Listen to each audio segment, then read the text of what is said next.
Olá alunas, olá alunos, bem-vindo aí à nossa última aula desse primeiro encontro nosso aqui. A gente está tentando entender o que é indústria cultural, tentando entender o que é teoria crítica, tentando entender o que é a Escola de Frankfurt. A gente está lidando com a Segunda Guerra Mundial, né, com esse contexto entre guerras, pós-guerras. A gente está lidando com esse contexto em que a ciência propôs uma resposta, né, ao progresso da humanidade e não foi atendido, né? E a gente está pensando a partir de alguns autores por enquanto, então a gente está bastante teórico ainda. A gente já viu o Horkheimer, que fala bastante da teoria crítica, né? Questiona a neutralidade, a imparcialidade, né? A gente também já viu o Horkheimer. Agora a gente viu o Adorno, a gente acabou de ver o Adorno, que vai também fazer essa crítica, né,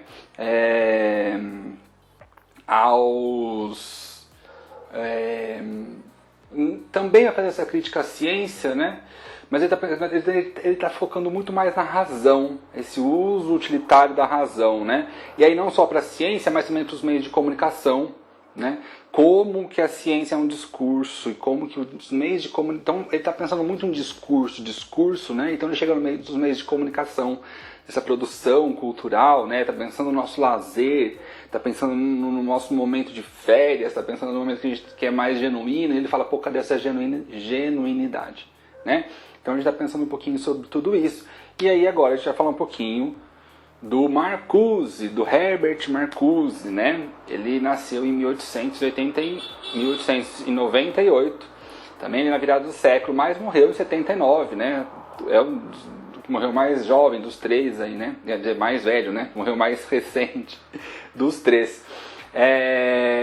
E o Marcuse, ele tem um livro muito legal, chama Eros e Civilização, né? Veja, olha a data, 55, ali, Segunda Guerra, final, né, pós-Segunda Guerra Mundial, já passou na Segunda Guerra Mundial, mas que são escritos deles, né, lá ainda, ele também foi refugiado, também é judeu, também teve que fugir, né, a Escola de Frankfurt já tinha voltado para a Alemanha, né, então retornou à Alemanha quando ele já escreveu, né, isso, quando ele, né, fez Eros e Civilização, mas ele está ainda muito abalado com tudo isso que aconteceu, né? Ele já leu, conhece o Adorno, conhece o Horkheimer, né? Já sabe que são a indústria cultural, né? Esse termo indústria cultural, ele já está familiarizado. E aí, então, ele começa a se preocupar não só com a mídia, não só com a ciência, com a razão, mas ele começa a se preocupar com o consumo, e o consumo de algo que é mais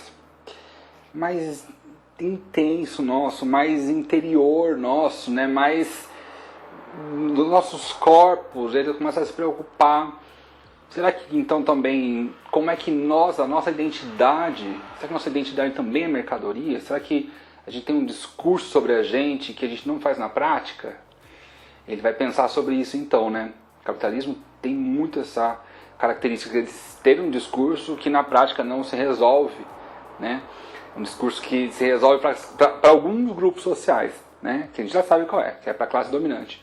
Ele se resolve para a classe dominante, mas e para as outras classes, né? E para os outros grupos, será que se resolve? Né? Tem essa dificuldade, né, no capitalismo de fato englobar as pessoas. Mas, então a preocupação dele, né? Então o Marcuse se preocupava com o desenvolvimento descontrolado da tecnologia. Os movimentos repressivos das liberdades individuais e com a desvalorização da razão em favor da técnica. Isso quer dizer o quê? Ele está muito preocupado, aí, no fundo, em uma sociedade muito técnica, né? A gente então valorizava a razão, né? Mas a gente começou a fazer essa razão muito utilitária, né? Como o Adorno disse. A gente vai usar a razão de forma muito utilitária, sem se preocupar com a vida humana, né? Sendo que deveria ser o contrário, né? Mas a gente não se preocupa mais com a vida humana, a gente se preocupa com a razão pela razão, né? E agora a gente está preocupando muito mais com a técnica, né? E com as pessoas perdendo essas individualidades, né? expressões genuínas, né? A tecnologia se desenvolvendo, a gente vê na década de 50, a gente vai ver daqui a pouco a arte, a gente vai ver arte pop, a gente vai ver cinema, a gente vai ver como o consumo estava desenfreado nos Estados Unidos, como tem máquina de lavar, máquina de secar, geladeira, fogão, carro, casas tecnológicas, né? E ele está muito preocupado com isso, porque ele está preocupado com a lógica da nossa vida, né? Então ele diz que a lógica da nossa vida é o consumo. No capitalismo, ainda mais nos Estados Unidos, ainda mais no pós-guerras, né, que as pessoas passaram por momentos muito difíceis. Normalmente quando se tem uma guerra, né, normalmente o pós-guerra é um momento de muita felicidade, né, nacional. Né, a gente teve isso na Segunda Guerra Mundial, no final da Segunda Guerra Mundial, mas não tão intenso, né, mas a gente, né, porque a gente teve ali os anos 20, e aí no final teve a Grande Depressão, né? Um alto consumo, e aí consumiu muito, aí parou, estagnou, então teve a Grande Depressão. Mas a Segunda Guerra Mundial, os Estados Unidos, né, como foram ganhadores da Segunda Guerra Mundial, como estavam investindo todas as economias deles na parte bélica e na própria guerra em si, né? De repente vê uma alegria, um entusiasmo muito forte. Só que esse entusiasmo, ele é direcionado para o consumo. E essa é a grande preocupação do Marcuse. Ele fala que a lógica da vida é o consumo, não as liberdades individuais. O acesso aos produtos e não ao direito à vida. Ele está muito preocupado com isso. Ele fala, nossa, mas agora que a gente está vivo, né? A gente viveu, a gente sobreviveu a essa guerra. A gente está apostando tudo isso no consumo, nos produtos, não até ao acesso aos produtos. Mas será que vai ter acesso a mais produtos, a tecnologias que fazem as coisas mais rápido? Será que isso é emancipatório? Será que isso está conectado com a minha vida? Né? Ele está dizendo que não. A grande preocupação dele é isso. E ele percebe, né, que tanto a burguesia quanto o proletariado, veja que os três são marxistas, né, mas eles não estão lá pensando só no Marx econômico, eles estão pensando em outras esferas, né? Na ciência, no consumo, na mídia. E ele percebe que lá atrás, quando se falava de burguesia e proletariado, né, que eram as classes ali que estavam brigando, e o proletariado, né, que tinha a chance de fazer a revolução, né, que a burguesia já tinha feito a revolução, agora era o proletariado que tinha que fazer a revolução, enfim. Ambos se tornaram agentes defensores do status quo via consumo. Status quo, para quem não sabe, quando a gente fala a manutenção do status quo, né, a gente está dizendo que é a manutenção da vida cotidiana, da vida ordinária. O status quo é isso, né? Eu manter o meu status, eu manter onde eu estou, eu manter aquele padrão, aquele nível, nem mais nem menos, né? Eu não sair daquela coisa estagnada, né? E aí ele fala, pô, mas, né, será que isso é a vida? Isso é a vida? A gente fez tudo isso para chegar aqui e para ter isso? Será que isso que faz a gente ser humanos, o consumo, né? Ele começa a pensar muito sobre a felicidade. O que é felicidade, então? O que é uma pessoa feliz, né, no capitalismo? Né? Os nossos desejos são para consumir mais, né? Ele percebe também que essa manutenção da vida via consumo, ela talvez não caiba a felicidade aí, né? Ou seja, para ele, a felicidade é incompatível com o modo de vida capitalista. Por quê? Porque o capitalista, a vida capitalista, ela padroniza a felicidade. Nós somos indivíduos, a gente já viu isso lá atrás, a gente já viu na antropologia, como nós somos diferentes e o que nos une é a nossa diferença.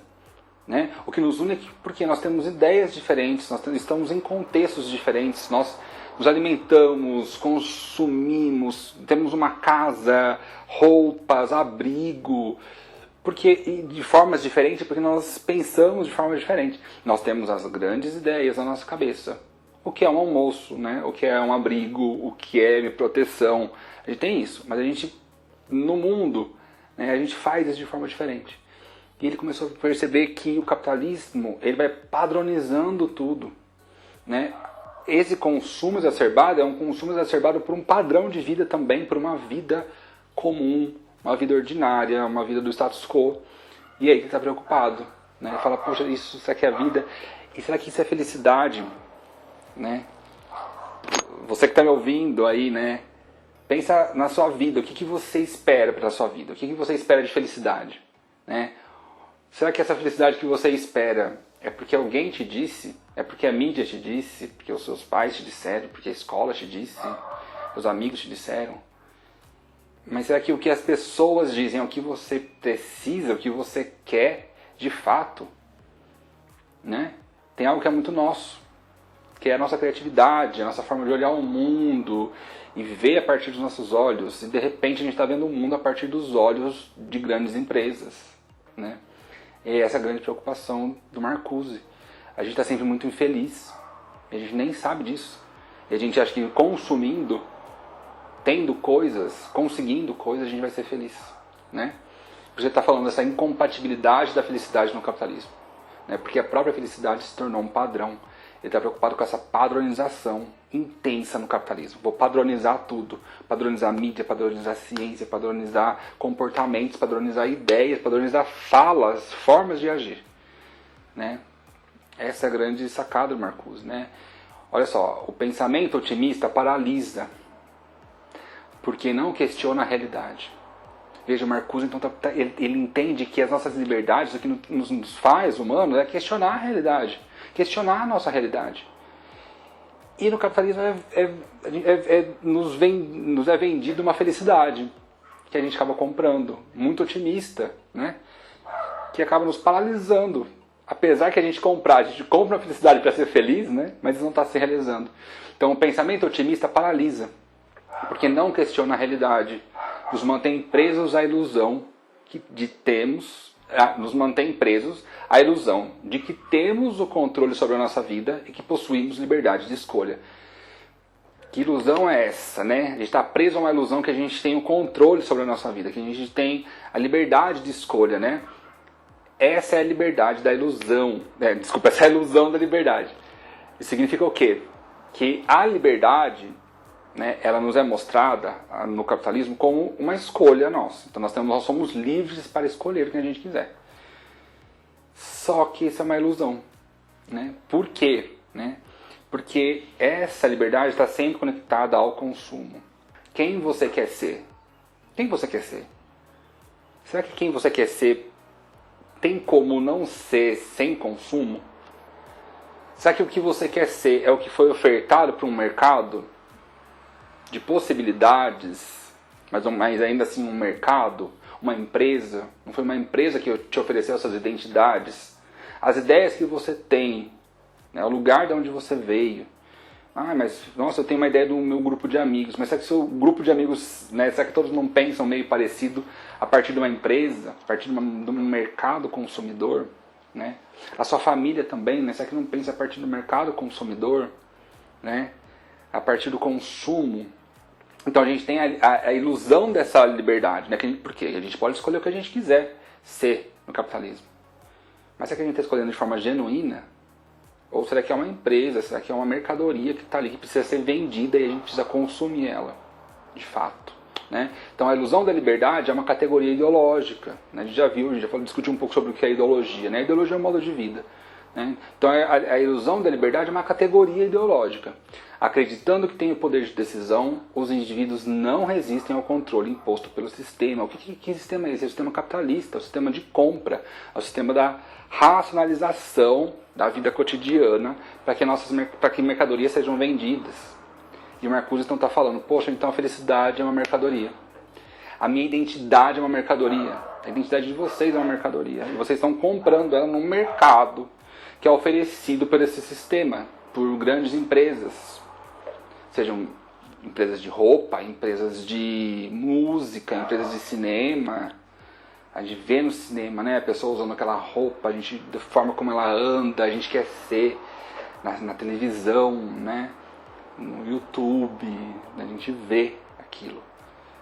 Tem sempre uma empresa por trás organizando aquilo, inclusive organizando a própria possibilidade de felicidade, né? Bom, esse é o Marcuse. Marcuse ele é certeiro, a gente vai discutir a partir daqui. O que eu preciso que vocês entendam é essa padronização, tá? Marcuse está muito preocupado com isso, né? Vou padronizar essa vida humana, né? Então a gente percebe a partir de 50, não é à toa, né? Ele viu os judeus sendo padronizados em Auschwitz, né? E sendo todos condenados, né? Então ele está percebendo que toda essa desgraça da Segunda Guerra Mundial e toda a felicidade do pós-guerra ainda assim está conectado ao consumo, e ele acha que nenhum dos dois está atingindo de fato a felicidade, está atingindo de fato nossas identidades. A gente está padronizando cada vez mais, se tornando cada vez um padrão. E se eu não gosto de onde eu estou, eu encontro um outro padrão que uma outra empresa vai me dar.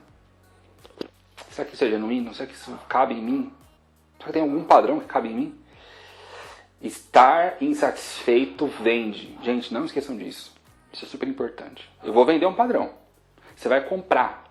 Você vai gastar tudo que você tem, todas as suas energias para ser aquela pessoa. E talvez você possa ser ela e falar: putz, eu não sei se é bem isso, não sei o que está acontecendo. A gente fica muito confuso. A gente fica muito confuso. E a gente fica confuso. E ficar confuso faz parte do processo mercantilista, né? Não satisfazer completamente as nossas necessidades é muito importante. Uma pessoa completamente satisfeita a gente não consome. A gente vai discutir isso muito nos próximos vídeos, tá bom? Então, nos próximos a gente vai ver a questão de padronização, a gente vai ver arte, vai ver cinema, vai ver arte pop surgindo nos Estados Unidos, a gente vai ver, vai falar sobre a origem, o filme A Origem, né? A gente vai falar sobre a identidade de vocês um pouco, e é isso, tá bom? Obrigado, até a próxima.